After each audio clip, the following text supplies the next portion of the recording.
Hi, I'm Brian, and I'm a game show junkie. And not only that, I'm what many would call a couch potato. Anytime I was homesick from school, I would plop on the couch and indulge in an afternoon of fun and games. However, back in the day, there was no DVR. If you wanted to watch multiple shows on multiple channels, you would have to have a VCR in one room or a stack of televisions in your living room. Like this. After remote control became a hit, Haim Saban tried to make it a 1-2 punch with couch potatoes.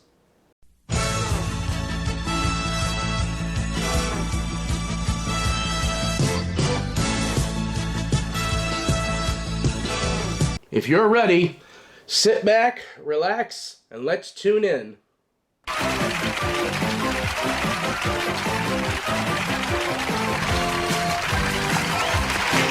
The game consists of two teams of 3 people. Just like Double Dare, they go by a team name, usually a show name or character name.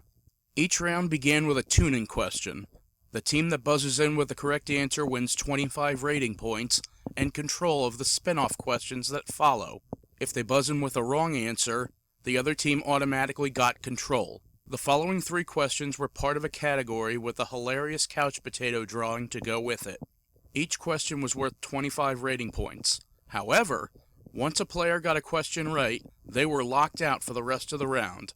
This way, each player of the team needed to give a right answer to score all the points. A wrong answer gives the other team a chance to steal control. The second round starts with another tuning question. This round was always special since a classic TV star would always stop by to ask the spin-off questions. The last 2 rounds are played for 50 rating points a question. Anyone would think the last question of round 4 would be the end of the game, right? Wrong. They would play one final round called the couch-up round, and the rules went something like this.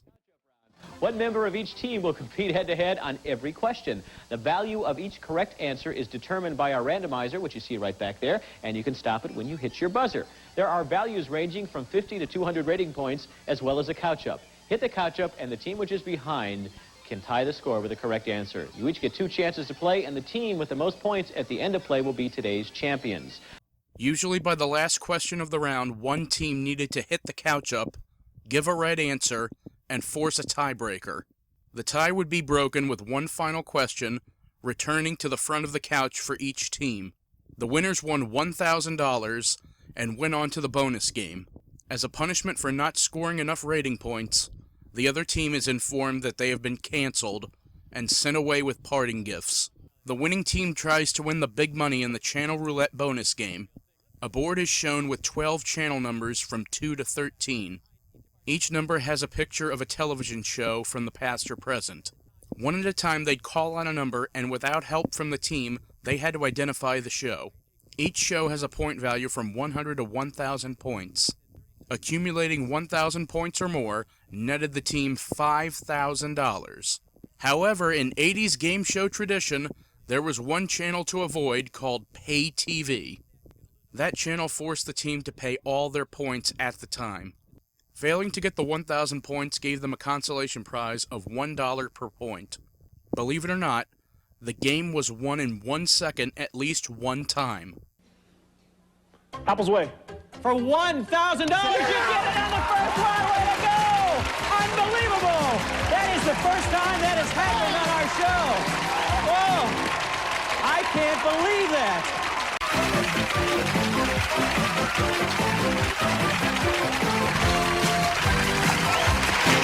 The host of Couch Potatoes was Joe Alaskey's neighbor and nicest guy in television, Mark Summers. At the time Mark scored this gig, Double Dare was at the height of its popularity, so it was only natural to get a host the viewers were familiar with.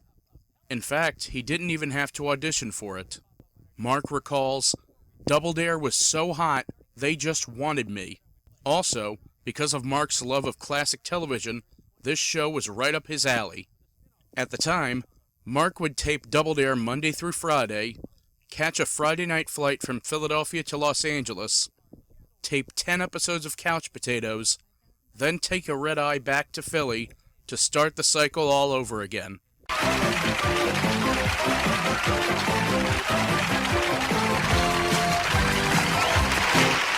The set of Couch Potatoes was stunning. Besides the pink and blue backgrounds, which color-coded the champions from the challengers, the impressive sight was center stage behind Mark. It was a towering curio cabinet housing 10 different-sized television sets. Each of the sets showed still images about the questions asked and pictures of couch potatoes acting out the particular category. 2 of these sets doubled as scoreboards for both teams, so the studio audience and home audience could keep track of the score. The smaller screen in front of the coffee table was mostly for the camera shot as another way of showing score. Speaking of which, the LED snack bowls on the table indicates who rang in first. Mark recalled the set as retro-looking. Whether intentional or not, Anthony Sabatino and William H. Harris did a great job of having the set resemble a classic TV show home. However, the most interesting visual was the appearance of live guest stars. A lot of times, it was interesting to see young actors come and ask questions as adults. Although Mark never got starstruck, his favorite guests were Steve Allen and his childhood idol, Soupy Sales. Man, imagine if I got on the same stage with my childhood hero, Wink Martindale.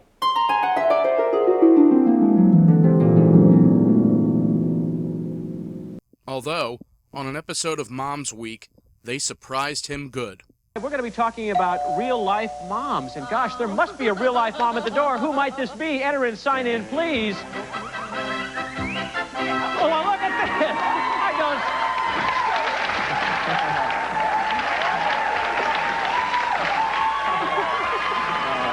This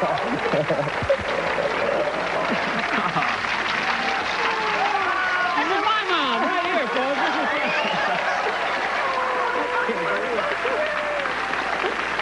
You never thought I would do it. No, I don't believe it.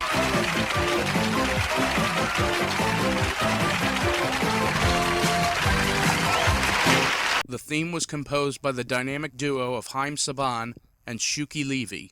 These two were responsible for some of the most iconic tunes of the 80s. Now, I know I'm a game show junkie, but I did watch cartoons like any other kid. Here are some of their masterpieces.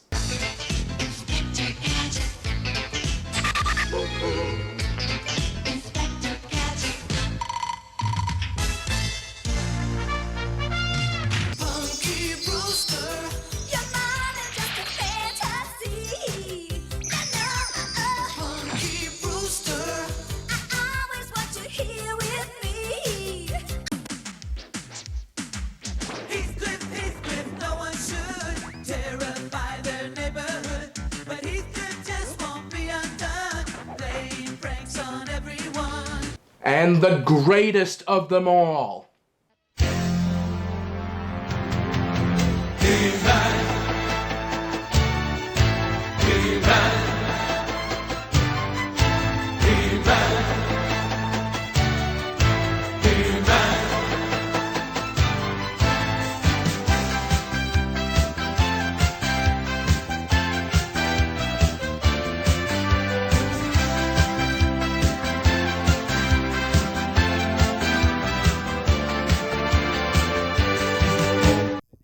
For Couch Potatoes, they created a theme that would fit in with the retro feel. I couldn't find a clean copy without applause, but here's how it sounded.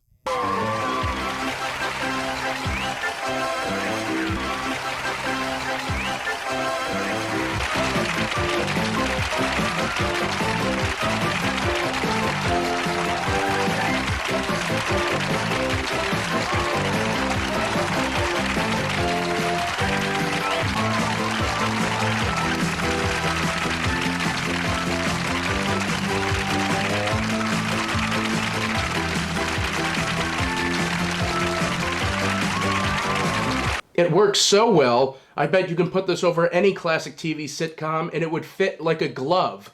As for the other sounds, the buzz-in sound was similar to the sound an old TV makes when it's turned on. David! In fact, Sesame Street had a similar sound for their TVs. The Time's Up buzzer was similar to a telephone ring. Time ran out. Can you take it over here, Bosom Buds? There were also 2 similar sound effects for the randomizer.